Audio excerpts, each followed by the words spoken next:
আজকে আমি কোনো রেসিপি নিয়ে আসিনি। আজকে আমি আপনাদেরকে পাতিলেবু সংরক্ষণ পদ্ধতিটা শিখিয়ে দেব। দীর্ঘদিন পাতিলেবু কিভাবে সংরক্ষণ করে রাখতে পারবেন সেই পদ্ধতিটাই দেখিয়ে দেব। তো তার জন্য আমি এখানে কিছুটা পাতিলেবু নিয়েছি আর খুব ভালো করে ছোকাটাকে ছিলে নিয়েছি, আর সাদা অংশটাকেও রাখিনি, খুব ভালো করে ছিলে নিয়েছি। আপনারা দেখে নিশ্চয়ই বুঝতে পারছেন।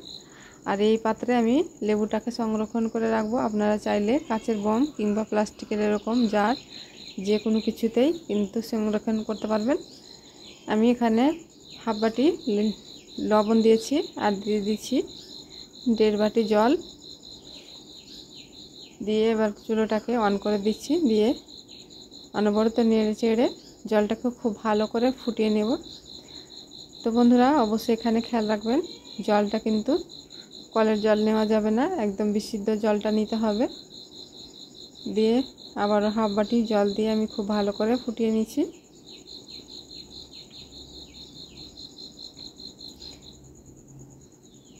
দেখা যাচ্ছে যে রমজান মাসে লেবুর খুব অভাব হচ্ছে। গরিবরা লেবু কিনে খেতে পারছে না। শরবতে তো আমার সবার প্রয়োজন হচ্ছে। তো এইভাবে যদি লেবুটাকে সংরক্ষণ করে রাখো তাহলে কিন্তু রমজান মাসে কোনো চিন্তাই থাকবে না। ফ্রিজ থেকে বের করে আপনারা অনায়াসে ব্যবহার করতে পারবেন লেবু। তো জলটাকে খুব ভালো করে ঠান্ডা করে নিয়েছি। এবার আমি লেবুগুলোকে জারের ভিতরে নিয়ে নিচ্ছি। আপনারা চাইলে অনেকগুলো লেবু সংরক্ষণ করতে পারেন, তা আমি সংরক্ষণ পদ্ধতিটা শেখানোর জন্য কম করে লেবুটা নিয়েছি।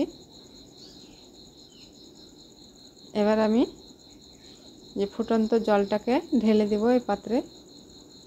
তো তার আগে আমি খুব ভালো করে ঠান্ডা করে নিয়েছি। জলটা একদমই ঠান্ডা আছে, গরম জল দেওয়া চলবে না। খুব ভালো করে আগে ঠান্ডা করে নিতে হবে, তারপরে কিন্তু জলটা ঢেলে দিতে হবে। তো সম্পূর্ণ জলটাকে আমি ঢেলে দিচ্ছি। আর ভিতরে যে ফুটন্ত জলের ভিতরে গর্দাগার ছিল সেগুলো বাদ দিয়ে দিলাম। দিয়ে একটু নেড়ে চেড়ে দিয়ে খুব ভালো করে জলের ভিতরে ডুবিয়ে দিচ্ছি লেবুগুলোকে। দিয়ে মুখটা এঁটে রেখে দেব। এটা আপনারা চাইলে ডিপ ফ্রিজে রাখতে পারেন কিংবা নর্মাল ফ্রিজে রাখতে পারেন, এমনিতেও থেকে যাবে, কোনো ফ্রিজের দরকার পড়বে না। পাতিলেবু এই লবণ দেওয়ার জন্য কিন্তু কোনো রকম খারাপ হবে না।